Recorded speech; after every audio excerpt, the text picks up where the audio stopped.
Tí nữa bà đi đâu? Đi với bà Hệt á?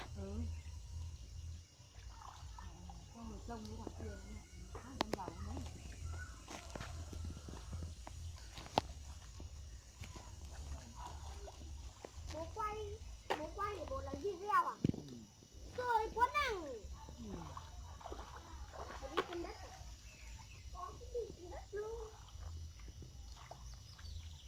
Có cua này. Có đấy, đây em có đây này. Bắt về chưa ạ? Bà Hệt. Con cua gì đấy bố? Cua gì cua? Con gì đấy bố? Con cua. Con gì đấy bố? Con cua. Mò được cả cua. Con này to thì lấy, nhưng còn là bé thì lấy này.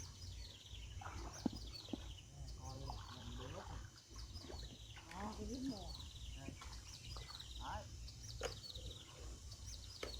Gà ơi! Gà ơi! Gà làm gì đấy? Thế à, bố đang bắt con cua à? Bắt cho ai? Ai? Đâu? Đây. Bố bắt cho ai? Em cầm không? Đây, cầm đi, cầm.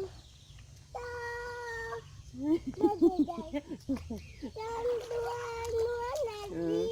Đây. Này.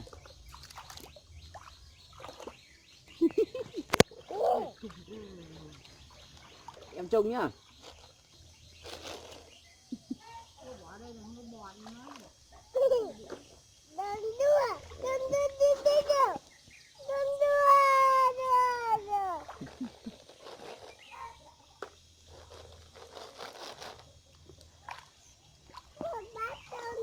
Ngắt này.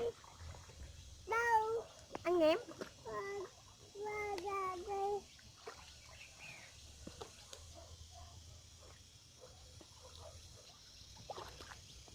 Gà ơi, nó đi mất đấy. Cua cắn tay ấy. Cua cắn tay.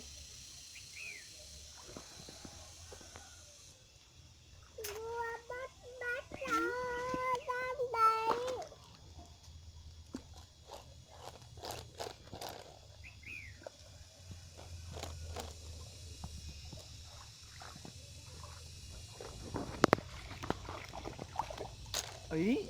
Nhiều thế. Cua à? Ốc. Super trai bé tí. Anh hùng trai bé tí. Anh hùng. Đổ ấy. Nó cắt tay đấy.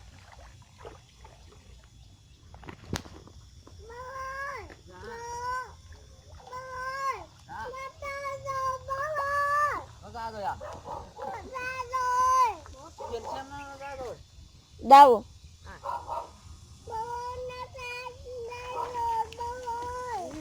Nắm tay. Gì? Con cua nó ở một bên, con ốc nó ở một bên, nó ra rồi.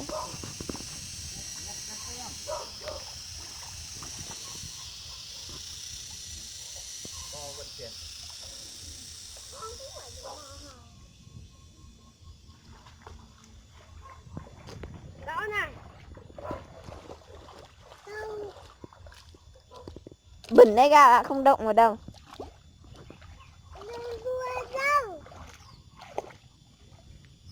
Nó nên nó sắp ra rồi.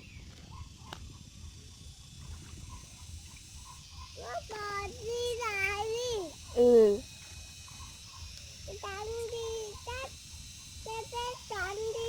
Ngứa đấy. Mỏ ốc.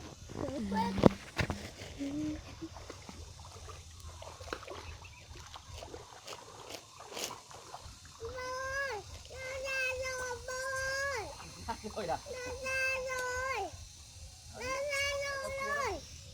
Nó ra đâu? Cua này. Đâu à? Để lên đây, nó đi rồi. Nhấc lên.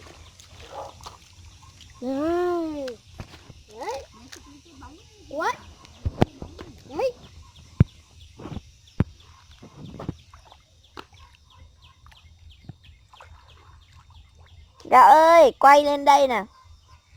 Gạo ơi. Bà ơi, có cả mạch xanh này. Lên trên một rào vậy, lên một rào trên trên. Đi trôi xuống.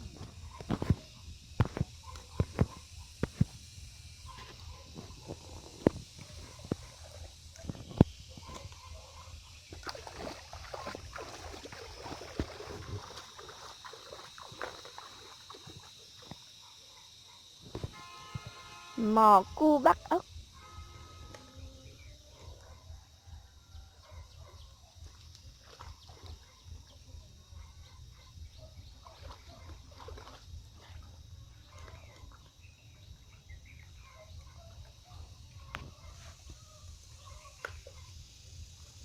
Mò được con cua này.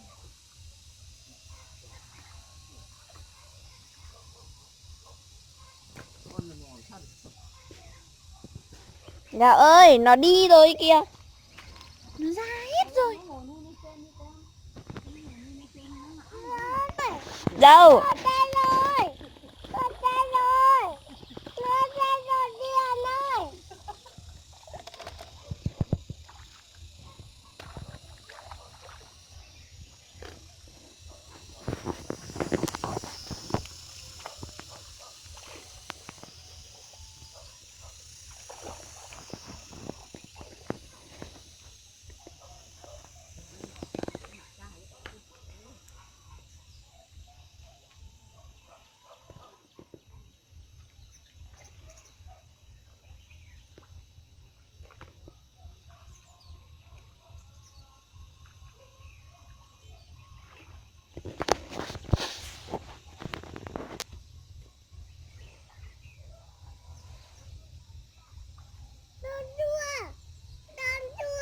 Đâu?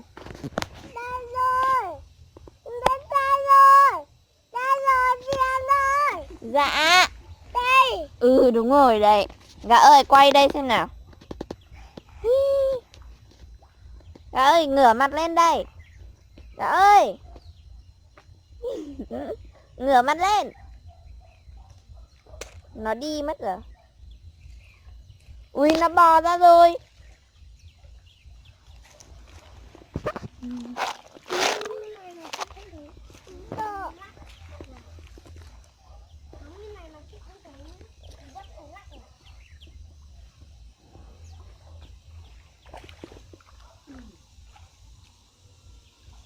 Trời ơi.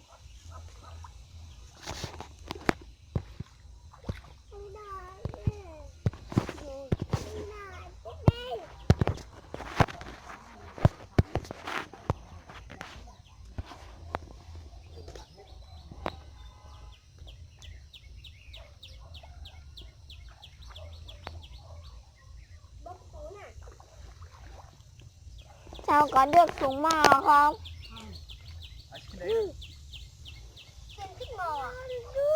Ở bên này nhiều cực kia kìa.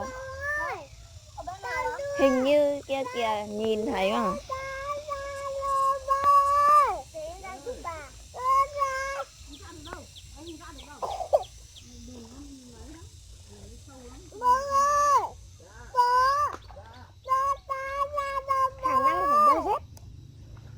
Gạo đọc đếm đi. 1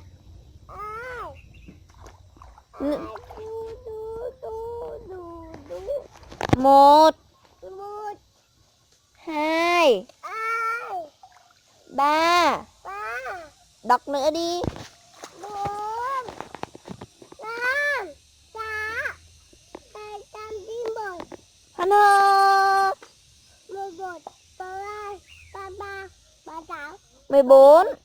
18 29 20 Ôi giời ơi. 36 37 38 39 40. Gạo mấy tuổi? Gạo. Gạo ơi. Gạo mấy tuổi? Rau nữa. Gạo mấy tuổi? Gạo mấy tuổi? Gạo trả lời nào, gạo mấy tuổi? 4 tuổi. 4 tuổi, hoàn hô. Bà ơi.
Gà ơi, gà làm gì đấy?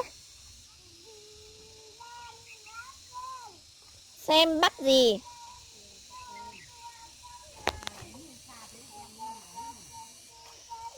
Gạo cứ thích ngồi đây ấy.